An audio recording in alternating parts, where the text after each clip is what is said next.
Japan is preparing for an election next month. Prime Minister Sanae Takaichi has called for a snap election on the 8th of February as she seeks a stronger mandate for her coalition government. Yes, she is expected to dissolve parliament on Friday. This will be her first electoral test since taking office last October. And Ms. Takaichi is seeking to capitalize on high approval ratings and to restore the Liberal Democratic Party's majority in the lower house. A party, the LDP, and its coalition partner currently hold a slim majority in the 465-seat lower house and a minority in the upper chamber. Japan's next general election was not due until October 2028. She said she's staking her own political future in this election to seek voter backing for her spending plans and other policies. The recent opinion polls by major Japanese media outlets put her government's approval rating at around 70%. Ms. Takaichi's administration has been focused on tackling inflation and the rising cost of living. Last month, her cabinet approved a record budget for the next fiscal year, aimed at easing rising prices on households. But dissolving parliament at the start of the new legislative session on the 23rd of January will delay budget deliberations, which could make it difficult to pass a spending package before the end of the fiscal year in March. Now, the election also comes as Japan faces strained ties with China. Tensions have grown since Ms. Takaichi suggested in November that Tokyo could take military action if China attacked Taiwan. Beijing has sought a retraction of those comments. Ms. Takaichi says Japan's policy on Taiwan remains unchanged.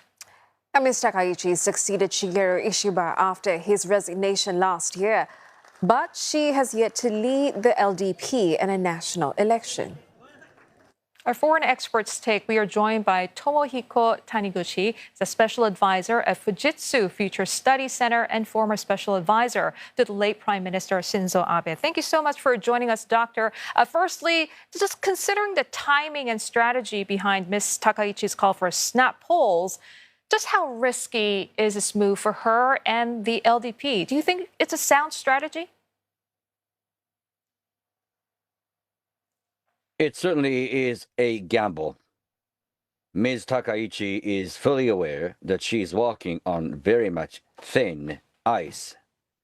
Give me power, more authority to make me much more decisive in pushing through some of the difficult legislative bills. That's basically what she told the nation yesterday. And whether she could win is an open-ended question because there is a new party formed between unlikely partners, the very much left-of-center party and the previous coalition partner for the LDP. So it's going to be very much an interesting race. Dr. Taniguchi, Ms. Takaichi, as you alluded, she has framed this snap election as, to getting that mandate from the Japanese people and whether she is fit to lead. And so what kind of results would you consider a strong mandate?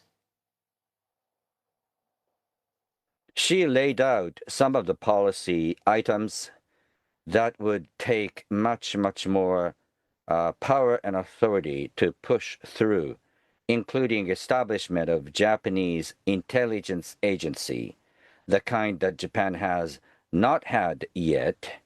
And she has also proposed something interesting as regards budgeting. Instead of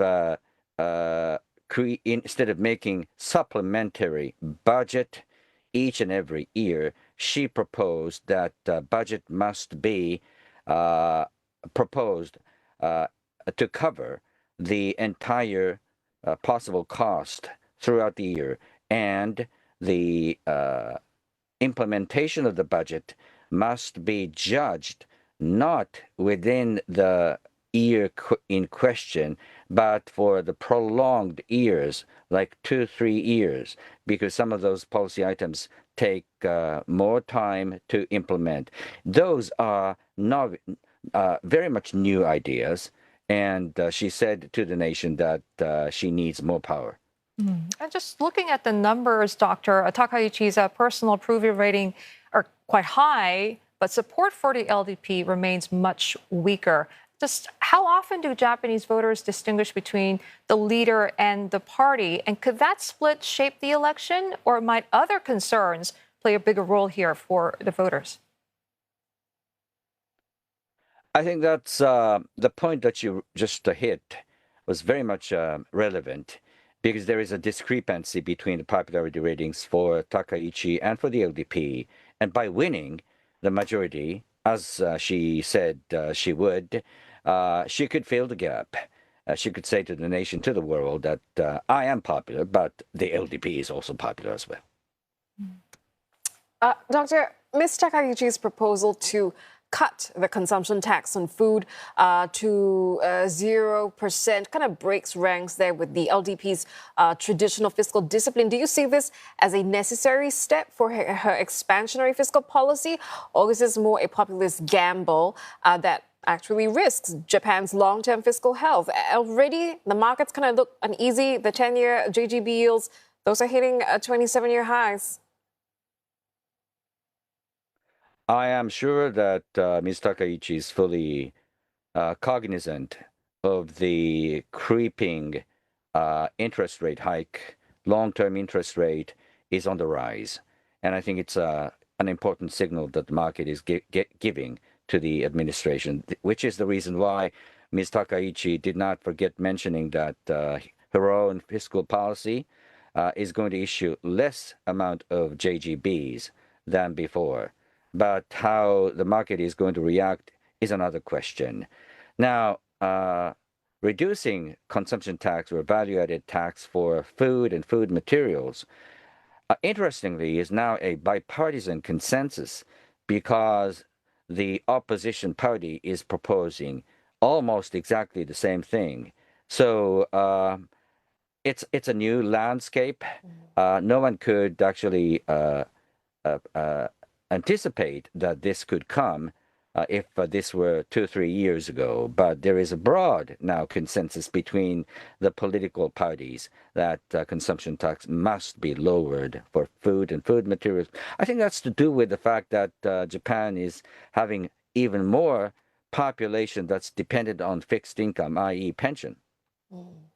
Yeah, Doctor, and I wonder what this means for the Bank of Japan as well, whether, possibly there is concern that expansionary stance might force the BOJ into more aggressive rate hike cycles than what the economy can actually tolerate. Well, I think there must be much more substantial conversation, exchanges of views between the governor of BOJ and Ms. Takaichi herself. Those sorts of conversations and exchanges of views were common when Mr. Abe was in government and BOJ was under someone called Mr. Kuroda. And the market is watching whether there is a different views between the government and the monetary authority. And so the messaging is very much important at this juncture. Okay, and before we let you go, Doctor, on foreign policy, how might Takaichi's hardline, tough stance on China would affect voter sentiment? Given the steady and very much high popularity ratings, the implication thereof is that the nation is not so much discontented about the coercive actions that they see almost daily from China. Rather, they may be broadly supportive of Takaichi's overall foreign policies. All right. I appreciate your time today. We were speaking there to Tomohiko Taniguchi, Special Advisor at Fujitsu Future Studies Centre, and also former Special Advisor to the late Prime Minister Shinzo Abe. Thanks for your time.